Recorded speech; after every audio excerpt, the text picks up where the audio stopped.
ராதிகா, புதுக்கோட்டை காரைக்குடி தேசிய நெடுஞ்சாலையில் சத்தியமங்கலம் மேலூர் என்ற இடத்தில் ஒரு தனியார் பேருந்தும் லாரியும் மோதி விபத்துக்குள்ளாயிருக்கிறது. இந்த விபத்தில் 7 பேர் படுகாயம் அடைந்தனர்.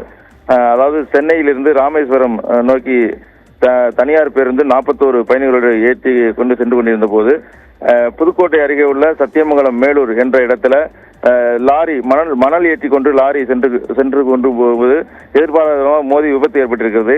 இந்த விபத்தில் லாரி அருகில் இருந்த பள்ளத்தில் கவிழ்ந்து விபத்து ஏற்பட்டிருக்கிறது. மேலும் அந்த பேருந்தில் இருந்து 7 பேர் படுகாயம் அடைஞ்சிருக்கிறாங்க. இவங்களை உடனடியாக தீயணைப்புத்துறையினர் மீட்டு புதுக்கோட்டை அரசு மருத்துவக் கல்லூரிக்கு அனுப்பி வைத்திருக்கின்றனர். தற்போது வெள்ளனூர் காவல்துறையினர் இந்த சம்பவம் குறித்து விசாரணை நடத்தி வருகின்றனர். அதிகாலையில் இந்த விபத்து ஏற்பட்டிருக்க அதிர்ஷ்டவசமாக இந்த பயணிகள் உயிர் தப்பியிருக்கின்றனர். ஏனென்றால் இது போன்ற விபத்தில் லேசான காயங்களுடன் தப்பிப்பது ஒரு அரிதான காரியமாக பார்க்கப்படுகிறது.